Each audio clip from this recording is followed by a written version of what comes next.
Ready to start? Edul? Yes, please. Yes. Go ahead. Okay. All right. So let me share my screen. And it would be very nice if everybody turned off their mics, except for the panelists and all right. So good morning, good afternoon, good evening to people who are on this webinar.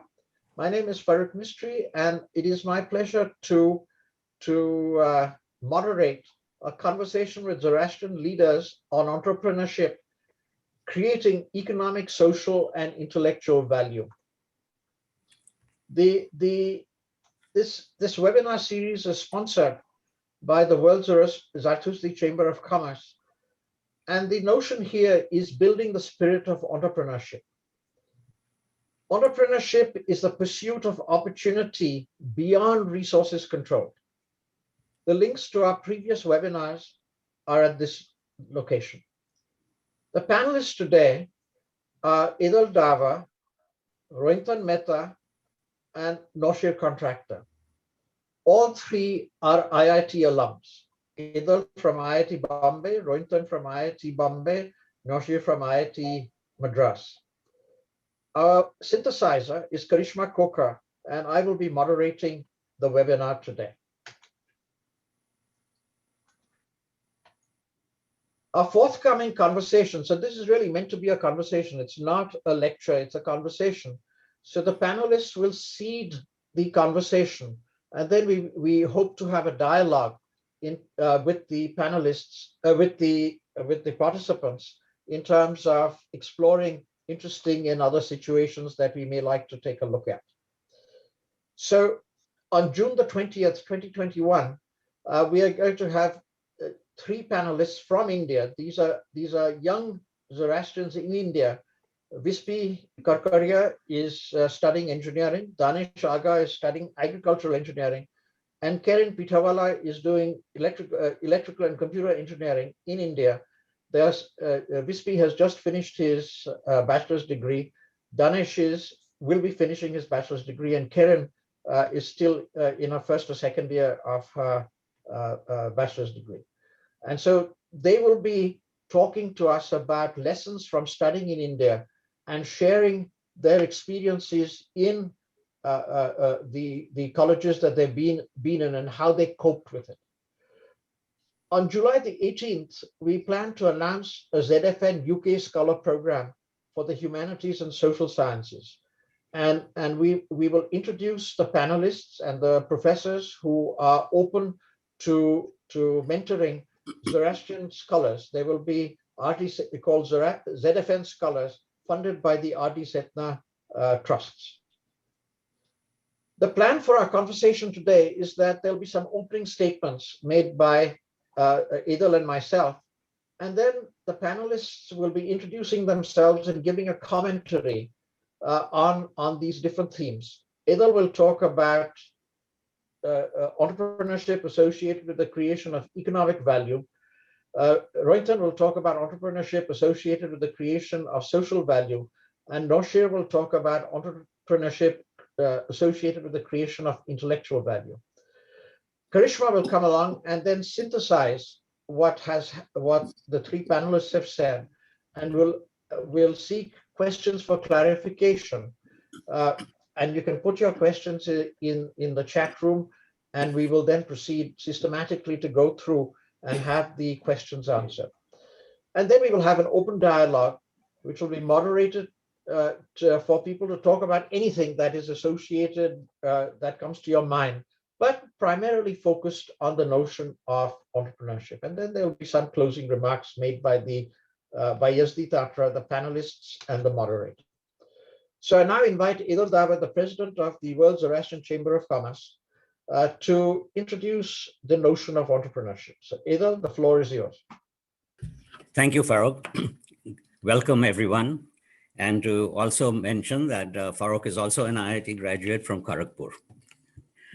The word entrepreneurship is used extensively, but most people do not have a clear understanding about how it came about and what it means. Now, some of you have already heard this explanation, but I'd like to do it one more time. Joseph Schumpeter was an Austrian economist, and in 1911, he wrote a book called Theory of Economic Development in German. He explained the concept of taking good care of your business with innovation, which was most visible in startups and small companies, and called it Unternehmer in German. With the rise of Hitler, he migrated to the USA in 1932 and became a professor at Harvard. He republished his book in English in 1934, and the word Unternehmer became entrepreneur. The literal translation of Unternehmer was caretaker. It gained popularity only after 1970, when the US started facing major competitive pressures due to the oil embargo. Around 1983, Howard Stevenson, the guru of entrepreneurship at Harvard Business School, defined it as the pursuit of opportunity beyond resources controlled. When you have an opportunity and do not have sufficient resources, it requires creativity, innovation, and desire to change, which in turn implies calculated risk. It is seen most commonly in startups and small companies, but also pockets of large corporations with professionals, nonprofits, social enterprises, and in education. As such, today, we're going to be looking at entrepreneurship in a more holistic way of creating economic, social, and intellectual value. Back to you, Farrokh. So what are we about? The World Zarathustra Chamber of Commerce, in partnership with the Zarathustra faculty and academia, envision empowering Zarathustra students to learn how to create economic, cultural, and intellectual value.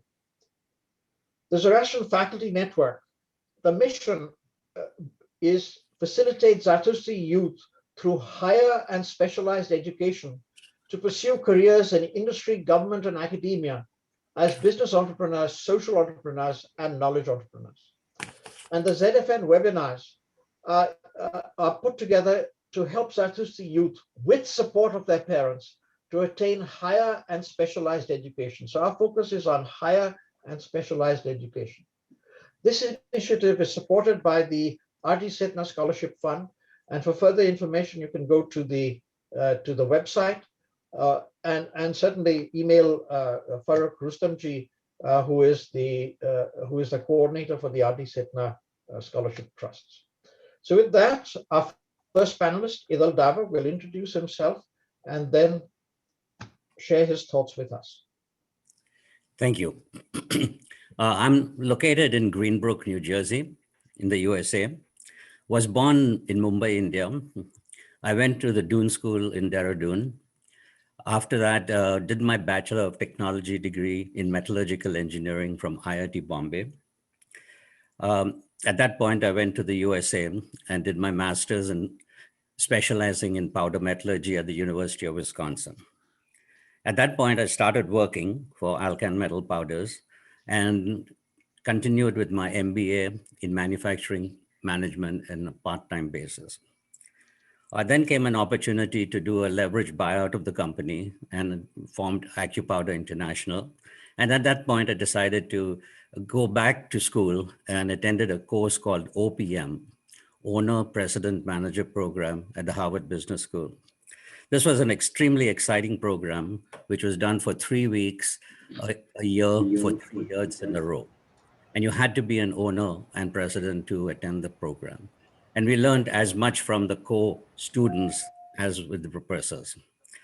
Sold up my company in 2010, retired in 2012, after which I've been involved in nonprofit initiatives, firstly with building of the New York Deremer, then as the WZCC Global President, the ZF, which is the Zarathustra Entrepreneurship Development Foundation trustee, and involved in ZFN. My passion is building the spirit of entrepreneurship and making sure that everyone hears about it and considers it going forward. My contact information is listed. If you can free to call me, connect with me at any time.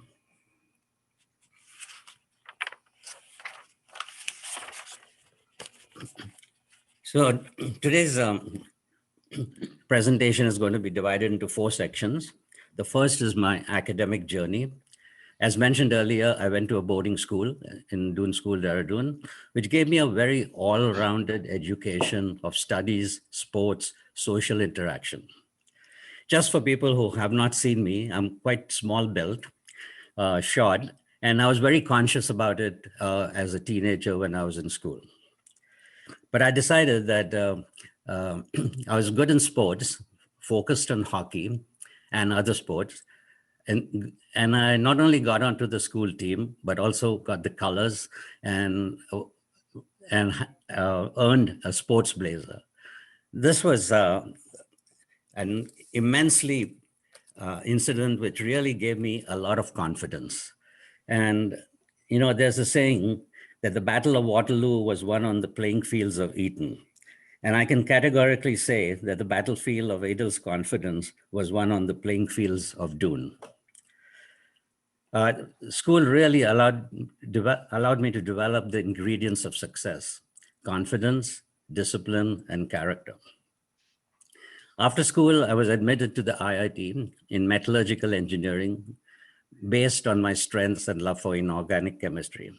This was another confidence booster. It was not easy to get into IIT, and you know, getting admission does wonders for your confidence. The IIT years went over relatively smoothly. I was the first sports secretary of IIT Bombay. I happened to also have a girlfriend, Nilufer, at that time, which later on became my wife. My tendencies were capitalistic in the sense that I thought India was on the wrong track with the 5-year programs and keeping foreign companies out, fighting over the formula for Coca-Cola. It just didn't sound right to me. I couldn't articulate it. And I just decided by my 2nd or 3rd year that I was going to go to America. Got my admission, earned the Tata Scholarship. I got admission into the University of Wisconsin as a research assistant, and it was USA, here I come, and I was absolutely brimming with confidence. Now, going to the second item, what were my academic and professional journey lessons? One, happiness is not doing what you enjoy doing, but enjoying what you have to do. There are a lot of things in life that we have to do, and if you can do it with enthusiasm and the accomplishment will bring you happiness. Another key category requirement, I believe, is networking. Network. It's an extremely powerful tool, and you never know who you're going to meet where, and it's extremely important. I also knew and got confirmation that nothing beats honesty, integrity, credibility, and faith in what you're doing. You have to constantly keep learning. And as Mahatma Gandhi said, live as if you were to die tomorrow, learn as if you were to live forever.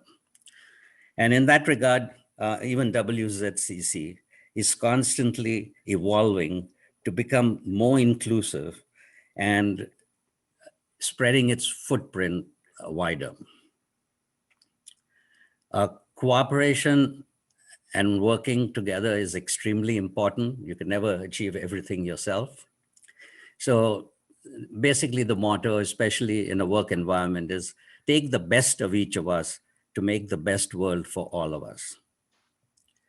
And I realized that also that being capitalistic was one thing, which is good, you know, but at the same time, you cannot operate in a vacuum. You have to have social responsibility and intellectual values, and all these 3 things have to coexist. As an entrepreneur, you're working 24/7.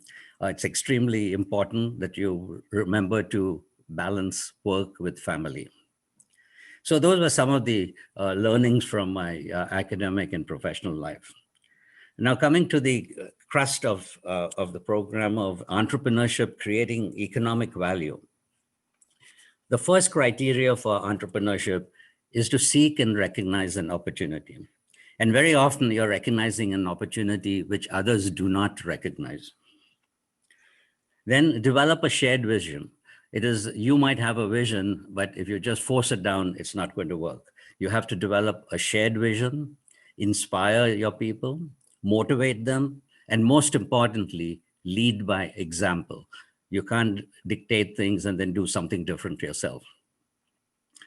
The third most important, and probably the most important criteria, is act now with limited information on hand. You never have complete information. And in a business environment, in an entrepreneurship environment, you have to make a decision with what you have. So just do it. You won't do it right all the time, but that's fine. You fail, accept, learn from the failures, and embrace change.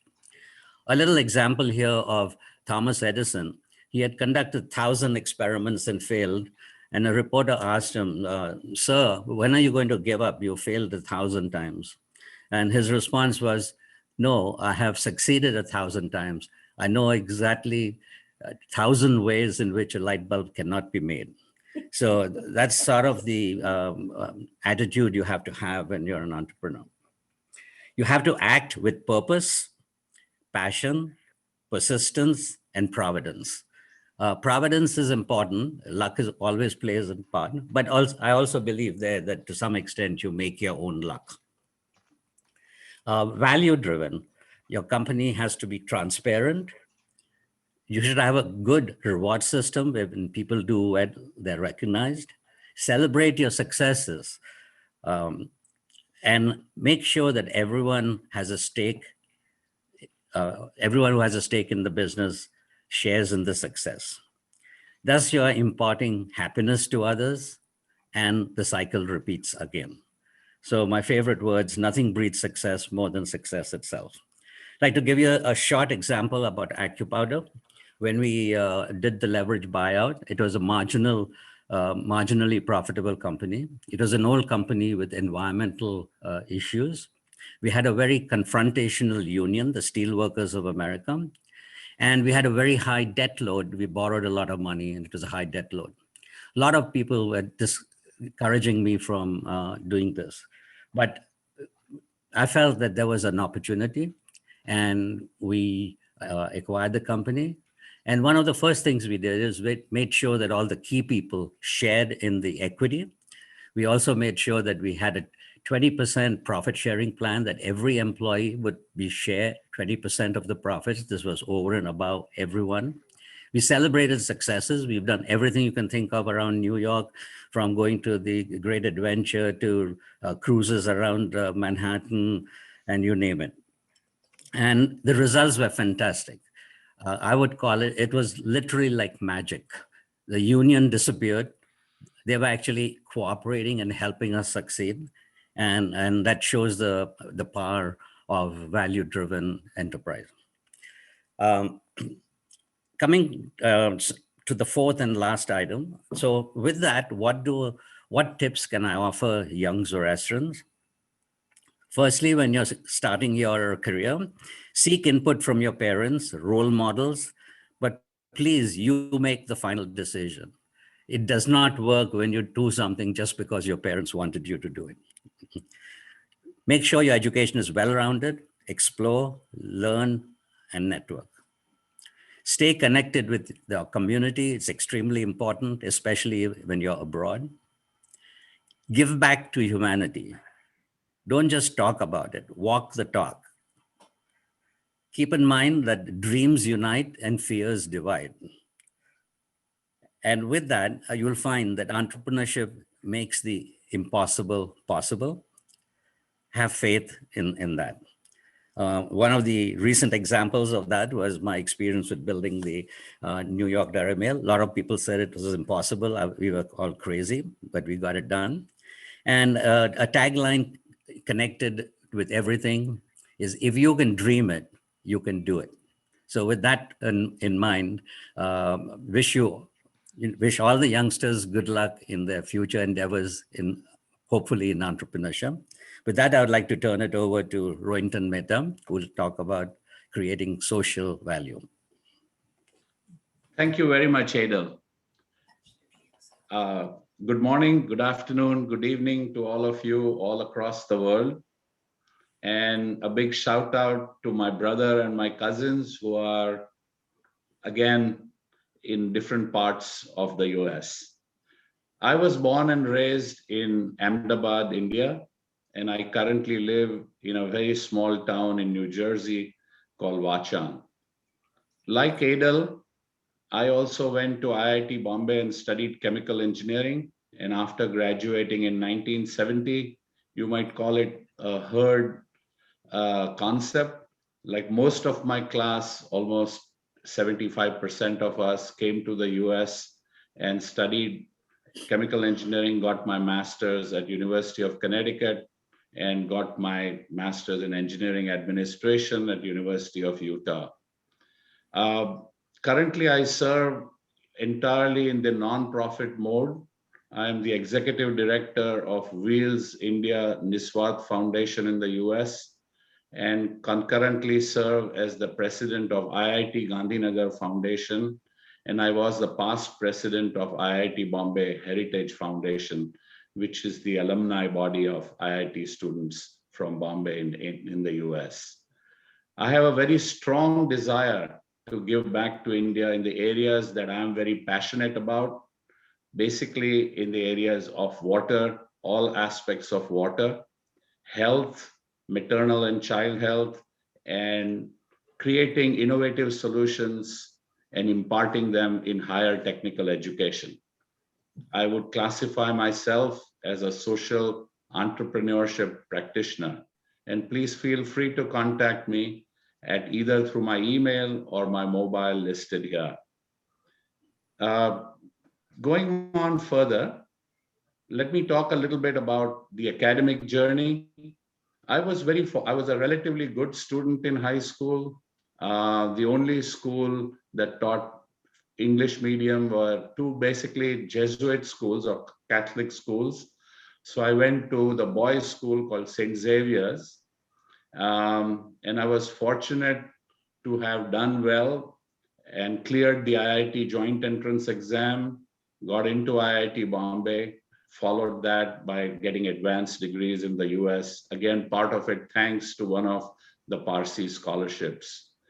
I received excellent education at IIT Bombay at almost zero cost. And that has helped me to be on the path of my financial and future success. In all cases, I consider the influencers as the teachers as my role models. There were several of them in school, also followed by them at IIT Bombay, and also a professor who was my advisor at one of the universities in the US. So one way of giving back is to give back Guru Dakshina.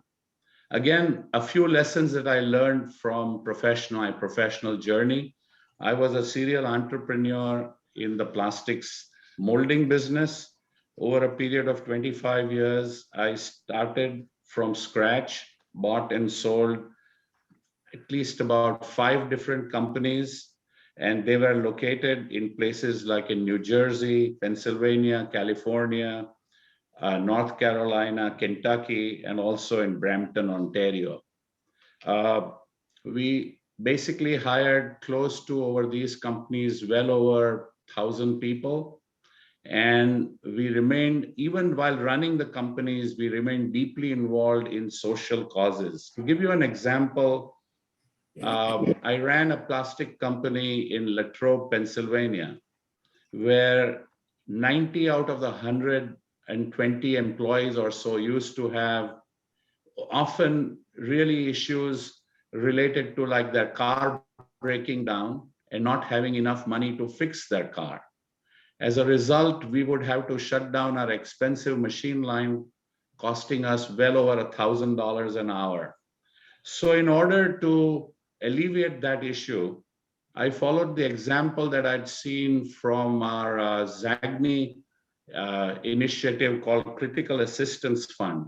And we started a Critical Assistance Fund where, for no questions asked, we would give any of our employees loan of 500 rupees that they had to pay back over a 2-year period with a minimal interest of 0.5%.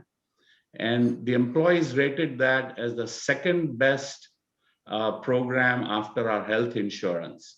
The reason I talk about that is that this not only helped us in being cost conscious, but it also allowed us to continue to operate at a higher productivity level.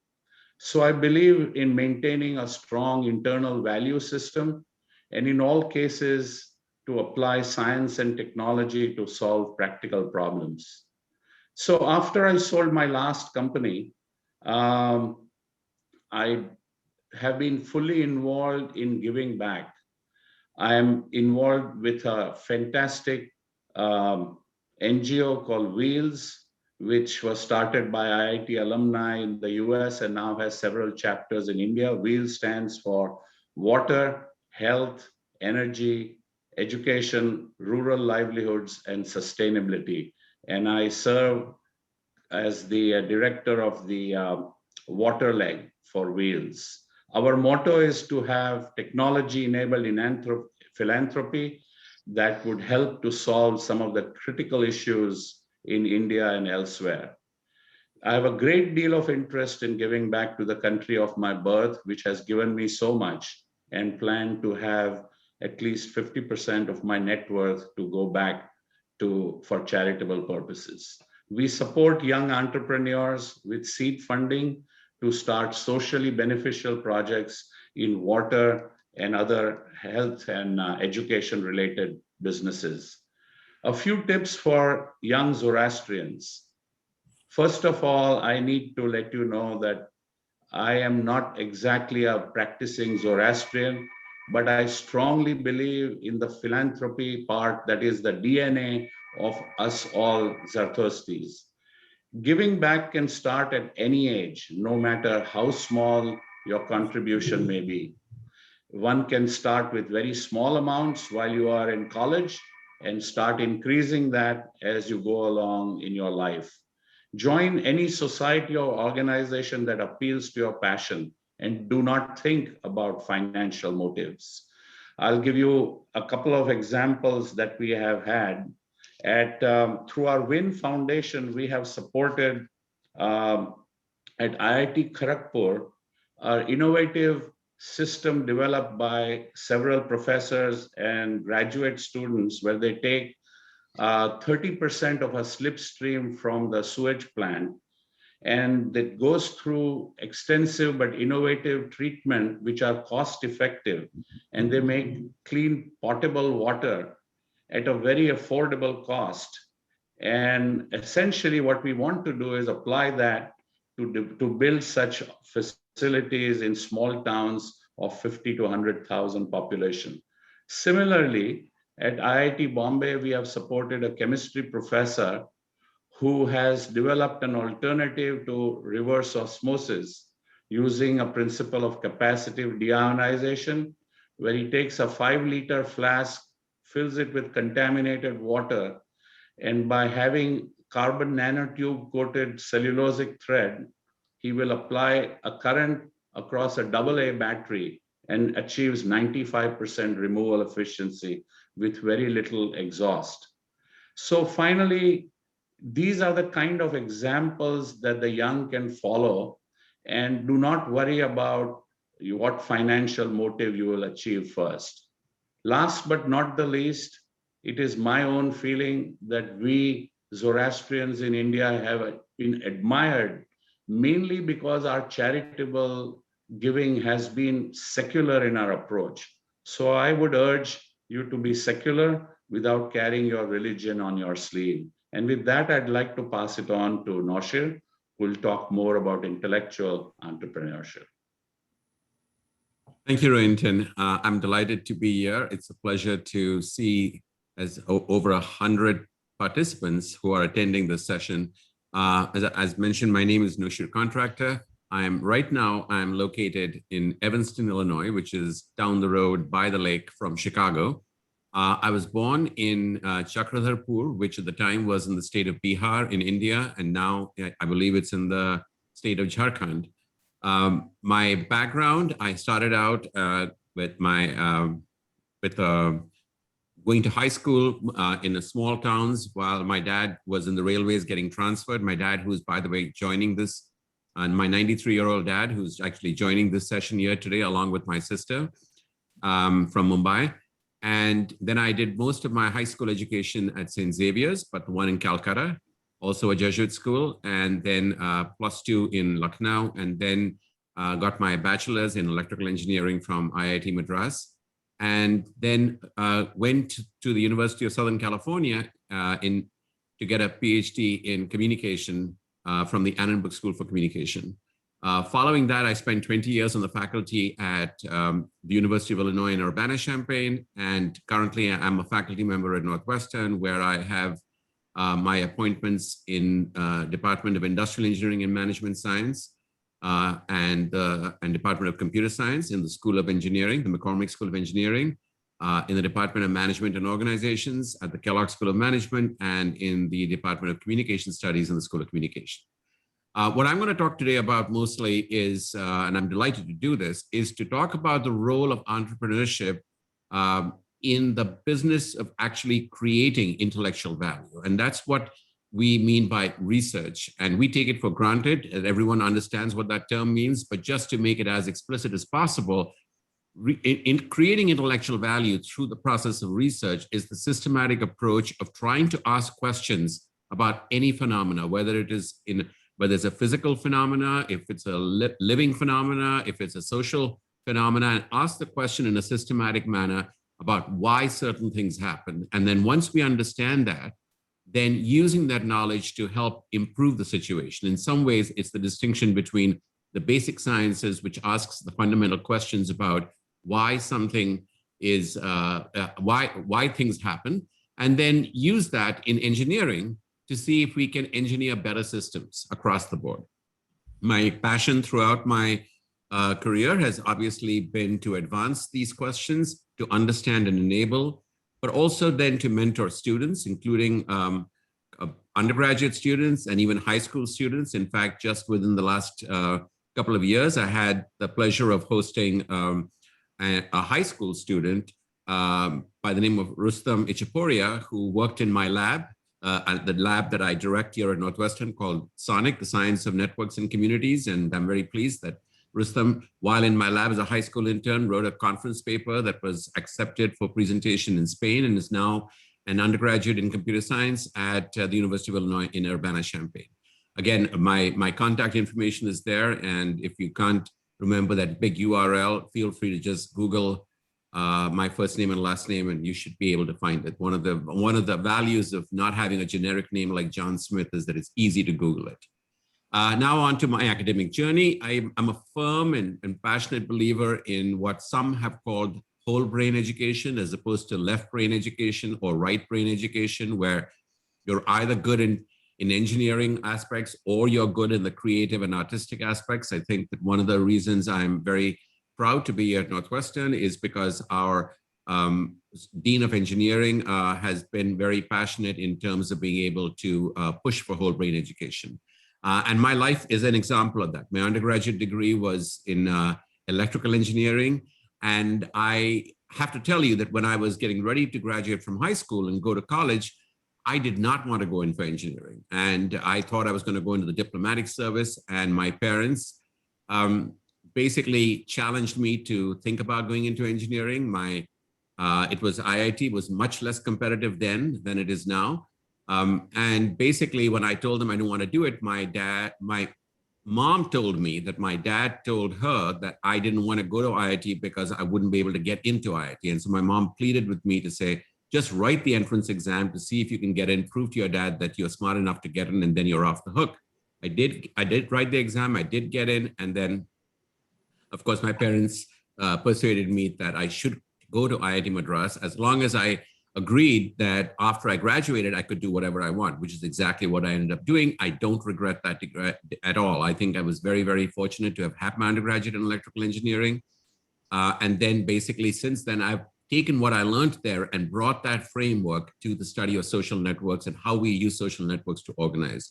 Today, a lot of my work focuses on how different technological innovations have disrupted the way we work, whether it is the web, whether it is artificial intelligence, whether it's robots, and whether it's trying to create how we can be preparing teams that will be headed to places like Mars in the future, in the near future. I'm a firm believer that innovations and new ideas in creating intellectual value really comes from combining existing knowledge in novel ways. There is the old adage that there's nothing new under the sun, but there are combinations that are always new under the sun. And that is taking ideas from different areas and juxtaposing them together, I think is a very powerful way to combine what is conventional with what is novel and use that to the right mix of those brings new innovations. I personally have a strong commitment in my academic journey to keep my research honest. And what do I mean by that?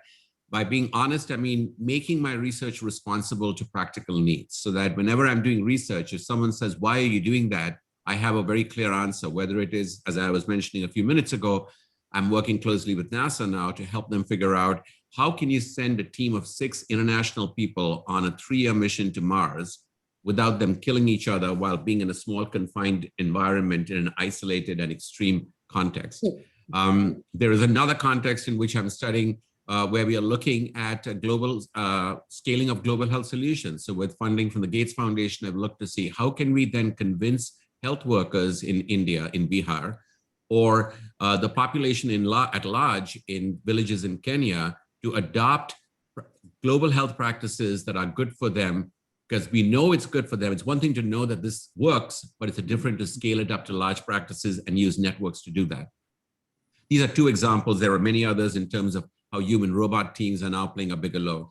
My main secret in which I have followed throughout this entire process is that one must, in creating intellectual value, one must build deep expertise in one area.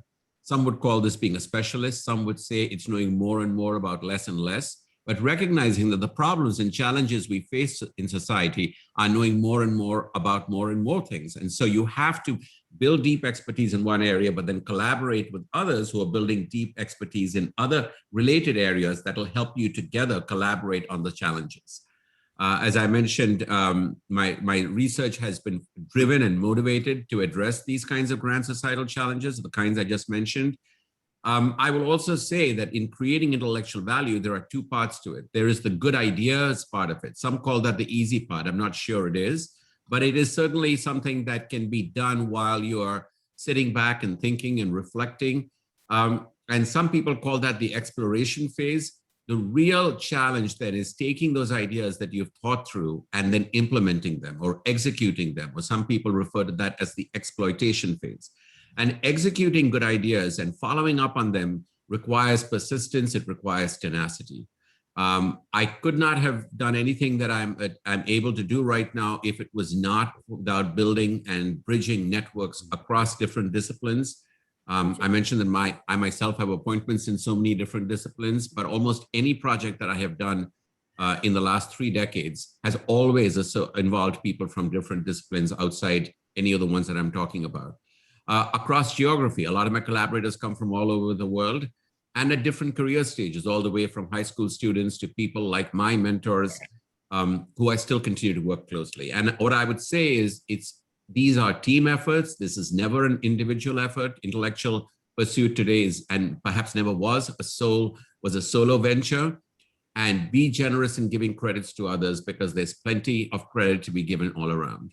In closing, then I would say that as a tip for a young Zoroastrian, I already told you the story of how I had to negotiate with my parents whether I was going to do engineering and then what I was going to do after that. I say that the same is true, as was mentioned earlier. Listen to what your parents have to say, but be able to negotiate with them so that you can have your cake and eat it too.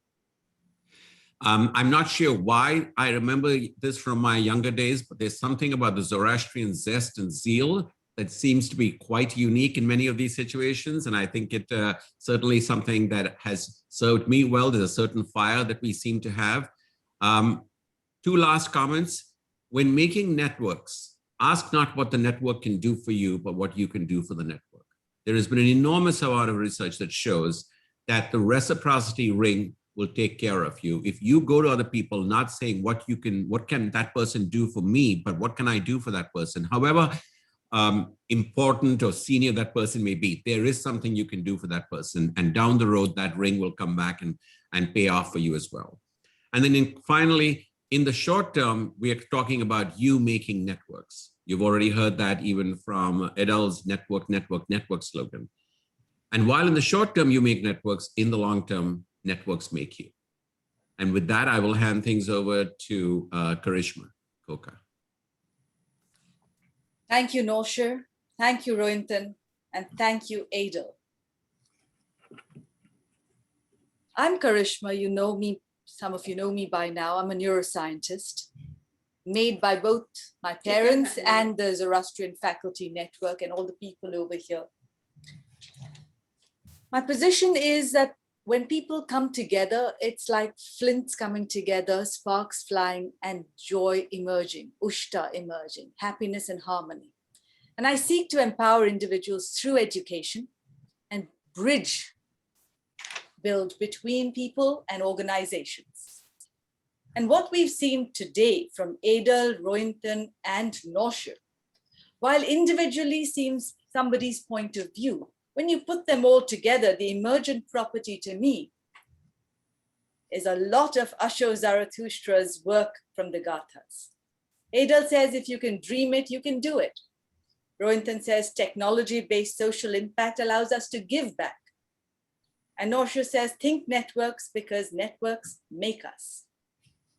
And if we look at what we've been taught from our childhood, that when pure purpose based on Asha can lead to a good mind, Bahumana, we end up with the concept of strength and righteousness that was by our choice, called Kshatriya Vairya.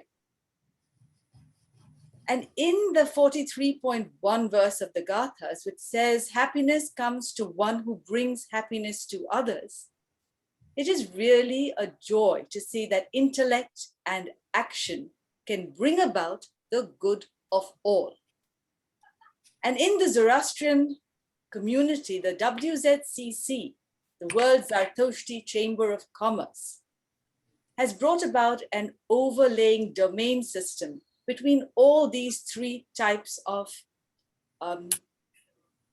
information: the economic, the social, and the intellectual, so that the emergent property of entrepreneurship going beyond resources controlled actually, like Edul says, is not just creativity and innovation based on integrity and industriousness with a desire to change, but brings about the concept of being a caregiver and a builder. This actually has been brought up in the Yasnaha 33.3. The concept of caregiver is the word vidas, where we're supposed to be caregivers for everything we build and everyone around us. And Edul talked about confidence, discipline, and character combined with honesty, integrity, and credibility, so that we can act with responsibility in the now. In the now in the Gathic word is nuchit, so that purpose, passion, and persistence can allow us to build networks, holistically develop from education to entrepreneurship, with highly specialized education with which the goodness that we build can be shared with others. And while the learning needs to be in the now, the continued learning, the cooperation, and the intellectual value that is built with shared vision and persistence brings about the good and the well-being of everyone around us, which then, like he says, can be shared through adaptability, no doubt, but can be shared in the concept of Rafedrai, so that we act now and are value-driven, and we explore, learn, and network. And Ruyintan talked about how this science and technology through networks can be used to build practical solutions to problems. He talked about the capacitive deionization of water. He talked about the sewage treatment facilities. And this is the concept realistically of circular economy and a sustainability strategy, so that Asha can lead to Ameritat through time. So Ruyintan talked about social causes and the implications of cost and value with passion, technology, and philanthropy, and the concept of seed funding. And seed funding brings us back to the WZCC and the ZF, so that interest-free loans have been given. Ruyintan is interested in giving back, and this adds value to people's lives, so that education can lead to entrepreneurship. So that's the social aspect. So Edul talked about economic aspect, Ruyintan talked about the social aspect, and then Noshir brought it all together, stemming from an intellectual perspective. Noshir started with the concept of whole brain education, so that we can steer research and combine knowledge, build networks across disciplines. He also talked about being honest and relevant. So his concept of honesty and integrity is very practical, so that it is of relevance to solving problems now and in the future. He said technology builds on disruptive innovation, so that being systematic in our inquiry, together with combining things in novel ways, together with teams in a collaborative spirit where credit is shared, allows us to build on what's called the reciprocity ring. So that while persistence allows us to build now, the ring that we build builds us today and in the future. Once again, he's touched upon Gothic concepts and the spirit of questioning for the sake of Asha, which is the 51.5. Vispata peresas, question all matters for the sake of building progress for all. So in conclusion, let's think about our own journey, the passion and the purpose with which we all, whether we are students starting on our journey, looking for seed financing as individual entrepreneurs, or as CEOs of companies, listening to people, observing things grow, reflecting, and then deciding for further growth. That is the 30.2, which says question everything, listen, reflect, and then grow. But grow needs action. And so in the Yatahu Vairya prayer, we say, Shyot Naish Angheush Mazdai, let us take good action. And like Edul, Ruyintan, Noshir, Farrokh Mistree, everyone on the ZFN team, Behram, Yazdi, say action needs to be holistic. It needs to work in the economic, the social, the intellectual domains, and the overlap, that beautiful overlap between these three domains, is the emergent property of the World Zartoshti Chamber of Commerce and its subsidiary, the Zoroastrian Faculty Network. So that the good, the happy, the prosperity that comes from this is Ushta. And Zarathustra has said, Ushi is to shine. Ushida is that which gives intelligence. Ushta is happiness and prosperity for all. And Ushtana is the heat of the heart. Like Edul says, the fire in each one's belly. And when we build the fire in everybody's belly together for the good of all, we work together and celebrate. So with that, Ushtate to everybody. And we will now take the questions specifically addressed to each panelist after the closing remarks that Farrokh Mistree will moderate. And after that, we will have a dialogue. So I'll hand over to Farrokh Mistree first for the specific moderated questions. Thank you, panelists. Thank you, Karishma. Thank you for people who've been putting things in the chat. And I have seen questions for Edul and for Ruyintan. So let me start with questions for Edul. Khurshid has asked you the question, Edul, please take a look in the chat as to how do you deal with the prospect of having lost the making a loss in your first business. How do you deal with that? And then Smita has followed up and asked the question, what kept you going when you had adversity? And Rizan has asked the question, how do you create luck? So there are three questions here. Yeah, thank you. All three are very relevant and loaded and difficult, but I'll do my best. When you get into a new venture, Kurshin, first thing you need is confidence.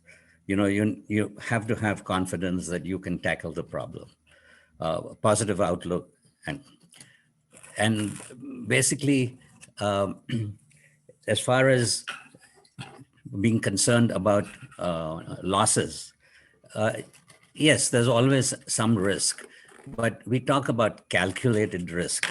So we don't want you to get into something which is a gamble. And just to illustrate it with a very simple example, when someone crosses a road, look to the right, looks to the left and crosses, it's a calculated risk. If you close your eyes and cross the road, it is a gamble. So we don't want to get in, you don't want to get into a business where you're absolutely a gamble. So risk is not a dirty word. Calculated risk is not a dirty word. And once you've done a little bit of, analysis of it and have the confidence that it'll work, go ahead and do it, and you'll find that it'll work out. Okay, if you are skeptical and afraid and diffident and going in half-heartedly, the chances are it'll be much more difficult. Going on to Smita's problem, yes, there's always ups and downs. What I found is, as a manager of a large company and as an entrepreneur, the difference is that the highs are higher and the lows are lower. So when things go wrong, obviously this is more worrisome. And when things go right, you're happier than you'll ever be as an employee. But if you've done your homework, face the challenges in an incremental way. If you're expecting for a big bang, it probably won't happen. Set small goals and the team achieves it. You build happiness, you build confidence, happiness comes with it, and you set more goals. So we had like dozens of objectives, and every time we would meet the objectives, we would celebrate. Things can go terribly wrong.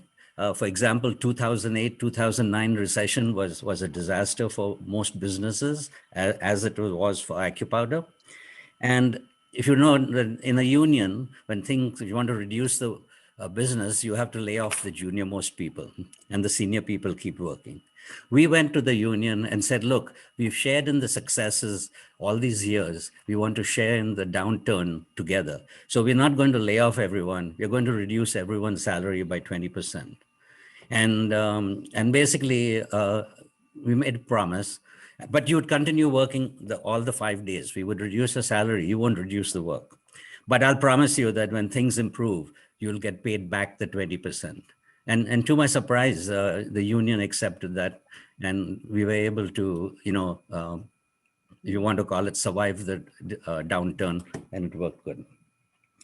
I don't know if that's, and the third question was, how do you make your luck? If you've got something that you want to happen, for example, you're looking for someone to suddenly come in and say, yeah, I'm going to invest in your business. It doesn't just happen, join WZCC, go to its meetings, talk to people, network, and then find that someone is there at that meeting and says, okay, I'm going to give you X amount of dollars and invest with you. Now, you'll say that's luck, but I would say that's, you made your luck because you took the trouble of participating and networking. And this is an exact example that there's a gentleman in Hasotia in, I think, Ahmedabad, who has a business. And he said he didn't have the money to come to our AGM in Bangalore. And we said, look, it's very important that you'll meet people, do come. So he said he'll come, and we sort of gave him a room free of charge. And there he met an investor, which invested in his business with a large amount of money. And it was all because of taking the extra effort to coming to Bangalore and making his own luck here. Thank you. I hope I've given a reasonable answer to the questions. Thank you. There's a question for Noshir from Khurshid. And her question reads, Noshir, could you share advice for the latest ways one could effectively network in the digital age? In other words, say a little bit more about your research projects and what you're doing. Short Sure. answer. I think that, well, thanks again for that question, Khurshid. And it was indeed Khurshid's son, Rustam, that I was referencing, who worked in the lab and is now at the University of Illinois. In response to advice for the latest ways that one could effectively network in the digital age, I think that it's important to recognize that all the different ways in which we have technologies at our fingertips now are not necessarily a substitute for face-to-face interaction, even though in the COVID period, it has certainly been a panacea and a game changer for all of us. But what we are learning is that there are ways in which you can think about technologies as being part of a broader ecosystem when it comes to our approaches to understand networks. Events such as the one we're in right now are very well served through technologies, where we have the benefit of being able to join from around the world at low cost in terms of travel and low cost in terms of environmental carbon footprints. And the added benefit that we can see each other's names associated with their faces, which is sometimes not always as easy to do when we are in person. However, while for big meetings like this, these technologies are really useful, when you want to meet someone for the first time, those kinds of meetings are best done face-to-face. You could think of Facebook as a Rolodex. It's not so much your active network as much as it's your dormant network. But it makes it easy for you to activate a dormant network when you can easily find out exactly which high school student buddy of yours is where, what's happening in their lives. And so it allows, in many ways, the lubrication, the facilitation of activating networks that are latent, that are dormant, on a much easier level than what we could do otherwise. And so a lot of what the technologies do is allow us to be able to play an important role alongside face-to-face interactions, and frankly, augmented face-to-face interactions, where we talk and text and share files and share sketches at the same time. So there's a lot of excitement in this area. If you're interested in the role of how the web is helping with this, I would certainly recommend a particular episode that I did recently with a podcast series that I'm hosting called Untangling the Web. And in that podcast series, which you could get from any of the standard, iTunes or Apple Podcasts or Google or Spotify, etc. But in a recent episode, I spoke to the chief scientist at Microsoft, who was also the advisor to the CEO of Microsoft, Satya Nadella. And she said in that interview, they've done a big study at Microsoft of what we've learned from being in the pandemic. And the bottom line is that there are some things that from technology that are going to continue. And then there are other parts of what we want to do is go back face to face. So we have to recognize that it is this blend, it's ecosystem. Thank you. We are now moving into the general discussion, and I have three people lined up. One is Farrokh Rustamji, the other one is Sangram Mudali, and the third one is Ruyintan. So I'm inviting Farrokh Rustamji to unmute himself and to make his statement. Keep it short so we can get many more people into it. Thank you, Farrokh. I would like to ask a question to Edul, that I'm very happy to see all the three panelists are IITians. And I would like Edul to give advice to young students who aspire to join IITs. In these days, there is a very tough competition exam, and then people have to spend a lot of money to undertake those exams, testing, learning, with coaching classes. In those days, I don't know how difficult it was, but can you give some guidance to the students who wish to go in for IIT graduation? Thank you. Okay, so that question is to me, Farrokh, about how to get students into IIT. Yeah. Yes. Okay. Well, firstly, the student should want to get in, should have the fire in the belly to want to get in. It is very competitive, so it's a combination of aptitude, how good the student is inherently, his training, his preparation, what special effort he's going to make to prepare for the examinations, and then it's a competitive environment, and if he is prepared, hopefully he will get in. So, I don't know, Farrokh, would you, being in the academic field, can you add to that? Yes, let me tell you how I look at things now. In this day and age, I believe that it doesn't matter what you study. As long as you do it well, you enjoy what you're doing, and you do it to gain value and to learn how to create value and give back to the community. We have people who do social work. We have artists. We need engineers. We need scientists. We need politicians. We need people from all these disciplines. When we were growing up, we only had two choices. If you were smart, you either became a doctor or an engineer. I mean, that's the only choice we had. In this day and age, we need to encourage our children to follow their dreams, to have dreams. And if they have their dream, they will be happy. And so my answer to you, Farrokh, is the following. Happy people are always successful. Successful people are not necessarily happy. Pursue happiness. It'll make you happy. Parents will be happy. You'll be content. And with that attitude, I think we should approach our younger generation. Not going along and saying you have to be an engineer. Not going along and saying you have to be a doctor. Not going along and saying you have to take my business. But saying, aha, go to a university to learn how to create value, whether it's poetry, whether it's music, whether it's art, whether it's business, it doesn't matter. That's my answer to you. Thank you very much, Farrokh. Thank you, Edul. I'm sure the students when they read this and hear this webinar will be inspired. Thank you. Great.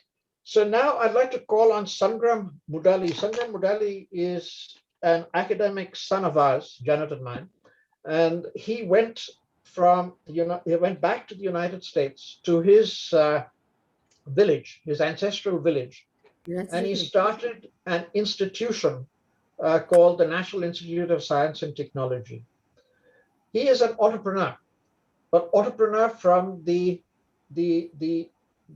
academic side, who also has to take care of business. So he's a social entrepreneur, a business entrepreneur, and an intellectual entrepreneur, all three combined.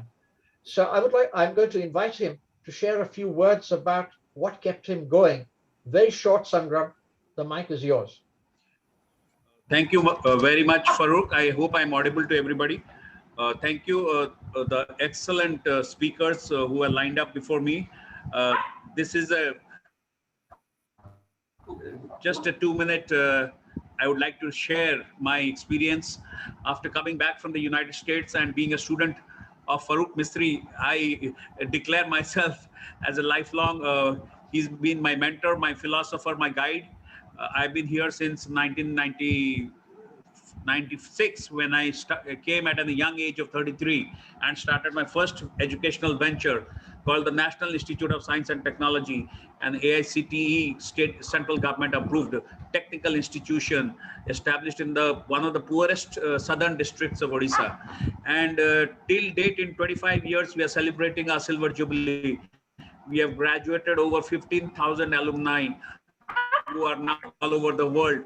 Just to take an example, I was in Seattle last summer and we had a get together. We had about 50 people working in Microsoft, Amazon, Google, who just came together on a day's notice to be there. So we have what we call as taken students from the most poor sections of the society and then send them to California and send them to Google. So what we would say is K2K, institute. That means you take a poorest district. If you find it out in the map of India, it is probably Koraput, and from Koraput to California with a K. So That's what this thing has been. But most importantly, I would just focus a few into incubator, which we have opened. Farrokh was in 2006 gracious enough to come to our institution in Barampur and open the first entrepreneurship development cell, what we used to call the EDC, much before the times had come. And Farrokh opened it up, and initially we had about 7 entrepreneurs who took birth in that, and 4 of them are doing very well. 2 have gone back to their jobs, and 4 or 5 of them, as Farrokh pointed out, have done excellently well, and they are now out of the incubation. Now, let me tell you about the pain points of running an incubator, and I would seek the advice of almost everybody, who has been. We have talked about wheels, water. I mean, we have excellent problem statements in the water. I was amazed. My son at University of Pennsylvania gave me a list of hackathon winners for this year. And some of these hackathon ideas are excellent to try out in a large scale.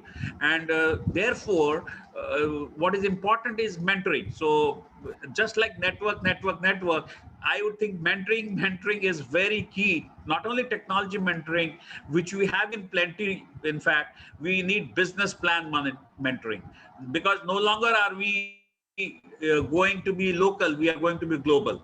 Now, in a global setup, I think most companies do not have the yardstick. When you are 23 or 25 years old, you practically don't know much about the global world. You're so focused on your R&D. So my question is to all the panelists is, how do we really do a good business plan, and how do such senior people help us in vetting such business plans, and take a little bit of their times, and we organize ourselves into business plan mentoring.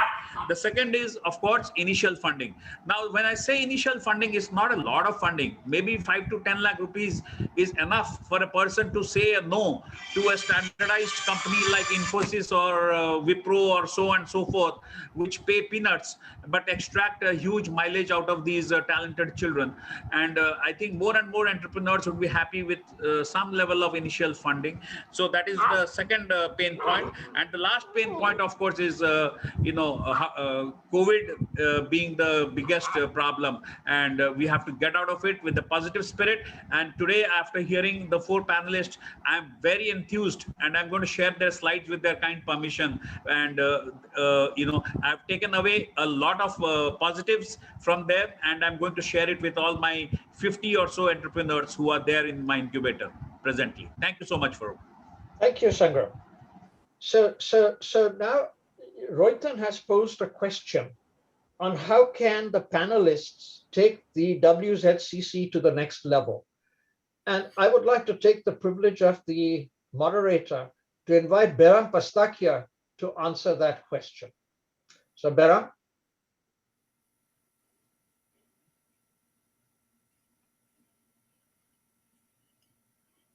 Muted. Can you hear me now? Yeah. Yes. Okay. Thank you for that question.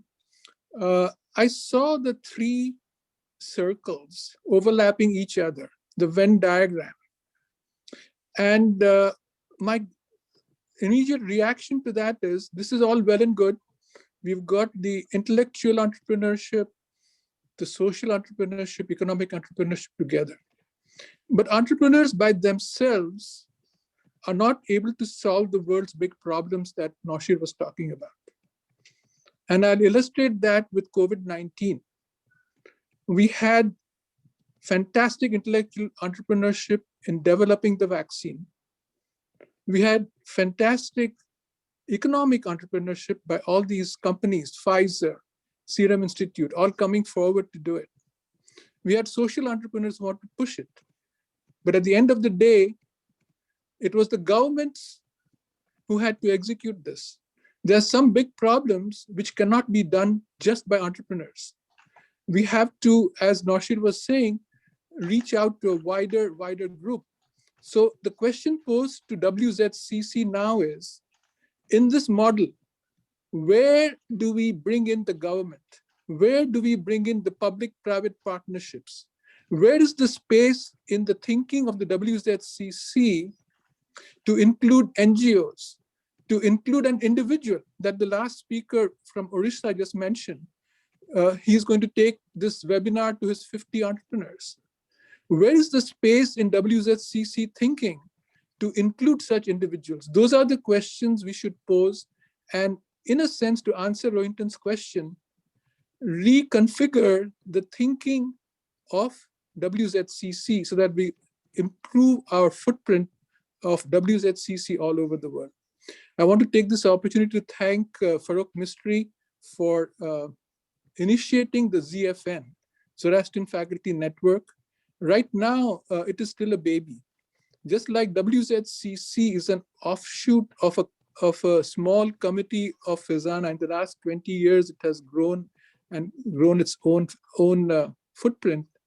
I hope in the future, next 10, 20, 15 years, that the ZFN also will have its own identity and be able to cater to the needs of our next generation. So thank you for your time and listening to me. Thank you. Mehran Sefri is in Iran, and he is involved with the Iranian diversity community. And I'm going to invite him to say a few words, Mehran, about how the ZFN and the WZCC could reach out to fellow Zartustis in Iran to bring them into our community, or help them participate in this community effort.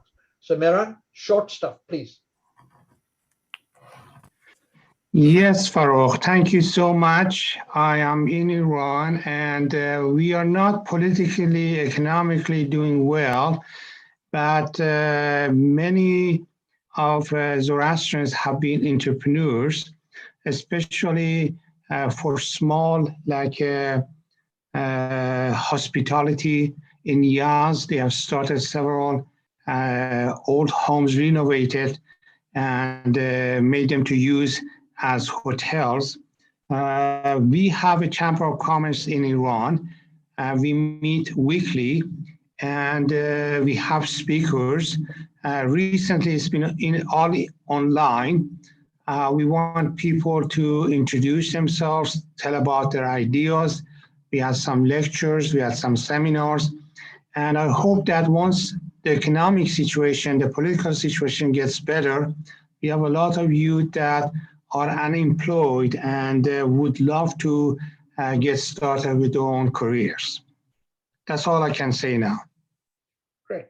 Mehran is also involved with doing some social work, dealing with improving the quality of life of the planet and the people living in it. So Mehran, can you talk a little bit about the initiative that you're working with Ariana? But very short, just an introduction to the concept that you have. And it's possible that this may be something that Ruyintan Mehta could help you with and be interested in. Mehran? We've lost him. All right, so we've now come to the stage where if there's anybody who would like to say something. Yes, Natalie Gandhi, go ahead.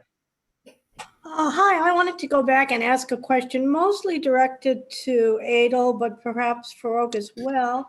My question has to do with your definition of entrepreneurship, where you stress Schumpeter quite strongly and take strong inspiration from him. That's very interesting, and I think right-headed too. I enjoy him too. I wonder if you have interest in other theories of entrepreneurship and how they relate to our vision of entrepreneurship. We have a whole concept of disciplined entrepreneurship coming from MIT.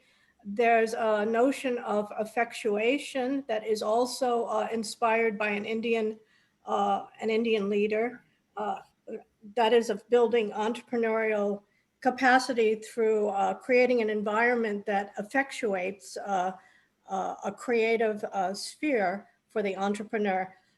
And there are many other visions of entrepreneurship. I think Stanford is particularly strong in a tech venture conception. And it's a whole field of study. So I'm wondering if we might want to have like a deeper investigation into this, or if it's sort of beside the point. How do you see it? And if we might want to have a web page at ZFN at that website that would kind of pursue this further and look at that. So that was my comment. Thank you. Yeah, to answer your question, Natalie, yes, there are a lot of different ways entrepreneurship can be answered. But again, keeping in mind that we want to be consistent, keep it simple. I thought this was sort of the best one-line definition, which encompasses almost all the other definitions can in some way fall into this one. Yes, there's branches of it, and we can, from an academic point of view, go. But for WZCC, the objective is to keep it simple, understandable, so we can get some mileage out of it. Thank you. Omid would like to put in a word, a very short 30 seconds, Omid. Just wanted to say thank you so much for this great webinar. COVID was a horrible thing for the world, but it has a lesson for all of us that we have to work together in order to resolve things. And this webinar is definitely something that they don't teach in university. Professors usually they don't teach how we think of others, how we think not to be individualistic, but think globally.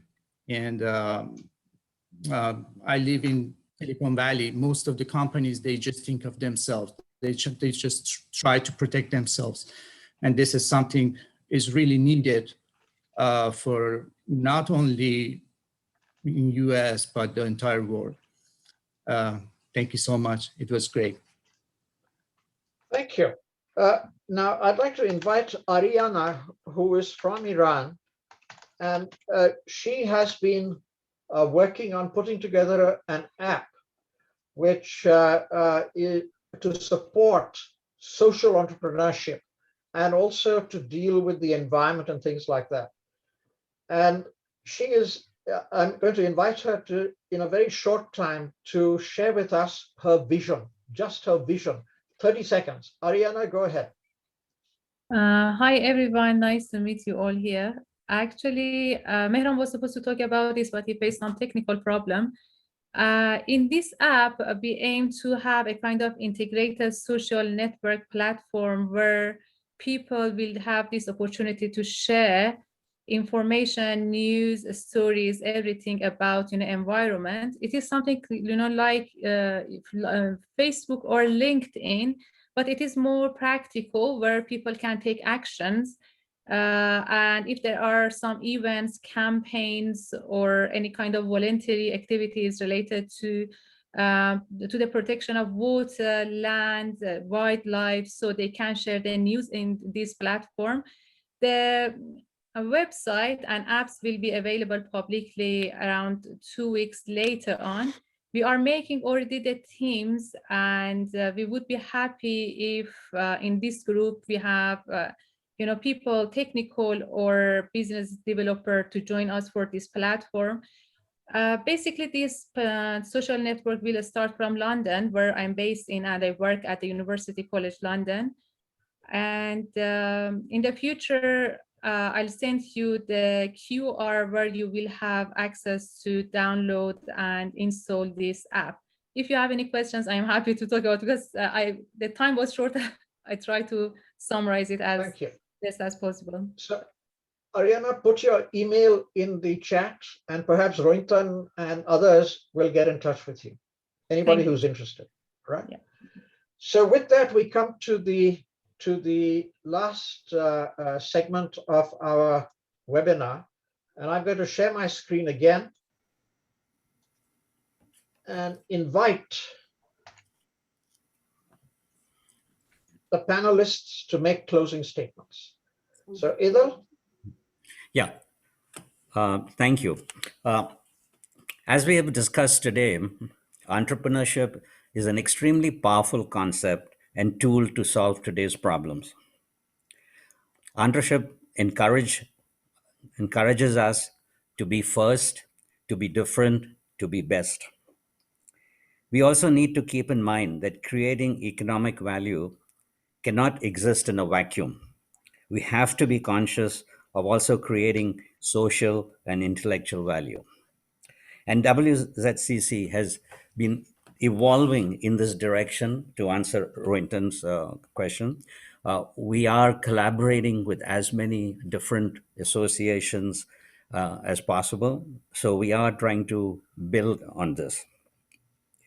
And when we combine all these three values, we are keeping, and keeping in mind our Zoroastrian values simultaneously of good thoughts, good words, and most importantly, good deeds. I would also like to argue that today's problems of global warming, UN sustainable goals, and such cannot be achieved without thousands of small and large entrepreneurial initiatives. And I agree with Behram in some cases with collaborating also with the government.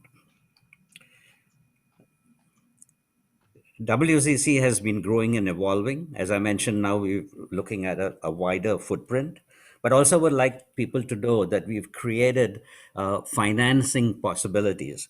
We've got a financing initiative in India, and in North America, we've just started ZF, the Zoroastrian Entrepreneurship Development Foundation. Now, this is money available for startups without interest, zero interest. And we would certainly like to spread the word and get suitable applications for this. As Charles Darwin has said, it is not the strongest of the species who survive, nor the most intelligent.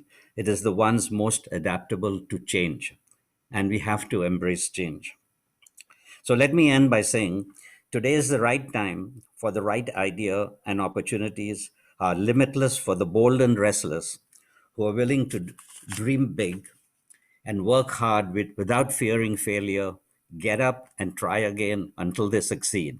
And then they will find that nothing breeds success more than success itself. So to end with my tagline, if you can dream it, you can do it. Thank you. Ruyintan. Well, I'll start out by saying that we Zarthustis, going back more than 1,000 years ago, were very fortunate to have landed up on the shores of Gujarat, because that to me is the ultimate in entrepreneurship. Gujaratis taught us how to be entrepreneurs, and our forefathers, like the Tatas and the Wadias, in conjunction with working with the British, ended up making a ton of money all across the world, and then they gave it back in the form of philanthropy. So they practiced both entrepreneurship as well as social impact. And that is my message to all of us, that particularly those of us who are in India and also abroad, that give back to your community, because you will only earn back in spades. We are admired, truly admired in India. I am very active on many of our IIT web groups, and you will see the amazing amount of goodwill that we have generated. It's just totally amazing. So keep up the great work. But again, I would like to caution you, don't be insular and be more secular. Thank you. Noshir. Again, thanks for allowing me to be a part of such an incredibly energizing and inspiring event here today. And I would just touch on a couple of things that have been going through my mind as I heard some of the Q&A and the discussion. One of the things that I would say is that a little bit of funding that can provide a seed can be really valuable in the long term. I still remember that when I got admission to come to grad school at the University of Southern California, my my mom and my dad said, you know, you should try to apply for a scholarship or a loan scholarship. And I remember getting one from the J.N. Tata Endowment and from the Wardia Scholarship. Some of them were not only for Parsis, it was for anyone. And I remember my schoolmates from IIT Madras came and also applied for it. And it helped to pay for my airline ticket. It helped to pay for my, to buy me a new suitcase, and actually got a tailored suit that I could then go with me to take with me to Los Angeles. And of course, as soon as I got my first regular faculty position at Illinois, one of the first checks I wrote was to help pay back that, because it was going to be something that would then be able to provide other people's support. Since then, you know, my family has created a scholarship for schools, for educational scholarship for students from Baroda, where my parents were living when my mom passed away. I think that having those kinds of activities are what I would call a multiplier effect. It's a small amount of money, but that can go a long ways. The one thing I would leave us with today that may be a little controversial, but I'm going to go ahead and say it here, is that I feel that, as was mentioned previously also by my co-panelists, the number of students from India who graduate from places like IIT coming for advanced education and academic careers in the United States is dropping dramatically. You know, when I came, it was, I think Edul mentioned that 75% of his class came to the US. When I came in 1983, about 80 to 85% of my class came here. Today, that number has fallen to less than 3 to 4%, if that. And while that is great news for India in terms of avoiding the brain drain, it's great for the people who are getting great jobs in industry in India, it has been a huge loss for academia. Because a lot of the Indians who came to this country came here and then stayed on to get a PhD and pursue academic careers. That particular pipeline has absolutely been diminished dramatically. And what I will encourage us Parsis to think about is that we have a legacy of some really, really well-known academics who and researchers more generally who came out of our community. And in addition to being an entrepreneur in along the lines that we've talked about in the Venn diagram, I think somebody who wants to make more of a foundational goal in academia is the way we will increase that intellectual value part of the entrepreneurship equation. And it is an entrepreneurship, it is an entrepreneurial activity. You're taking risks. It's a risky business. All scientific research is a risky business. And you take chances, you work hard at it. And sometimes what you find is, as was mentioned previously, is you learn from your failures as well. But I will certainly encourage some of the younger Parsis to think about making that intellectual value as their prime entrepreneurial goal. Thank you. Yes, Dee. What can I say now? I hope you all had a wonderful, holistic entrepreneurial feast, economic, social, and intellectual. So to continue the dialogue, I would urge all of you to visit the Zoroastrian Faculty Network.org, sign up there so that you get continuous updates for the new programs as well as for various scholarships, mentorship programs, internships, etc., etc. So if you go to the website, you can also go to the Facebook page and enroll yourself there. And of course, we have a YouTube page, which we displayed earlier, where you get recordings of all our seminars. Thank you. So now it's my turn. So I want to thank you all for having participated in this webinar. It has been a great experience working with the panelists and of course Karishma and Edul Daver and Behram and the others who have made this thing possible. The message I'd like to leave you with is the following.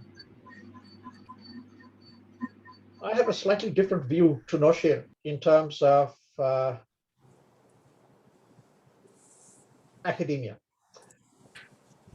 I agree with Noshir that we need to have more Zoroastrians students becoming professors, because I believe that being a professor is the best job in the world. The only thing better than that is being married to one. And so I'm blessed. Where I disagree with Noshir is the following. I think it is imperative for us to send our Zoroastrian people who we've educated as faculty back to India, or back to Iran, or back to wherever they came from. Why? Because this is the idea. We have this milk story as to when we landed in Gujarat. The priest put out the milk thing, and another priest, the Jadi Rana, sent the milk thing, and the priest put in the sugar. I think this is what we need to do.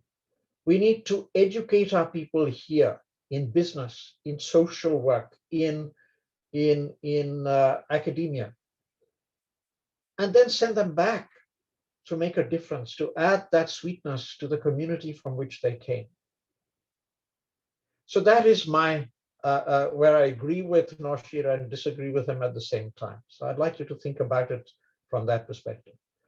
So I now call this the official part of this meeting to a close. Yazdi will stop recording. The recording will be there. And then we will stick around for anybody who'd like to chat and say hi or bye or whatever you'd like to do to communicate. So please hold on. Yazdi will keep this thing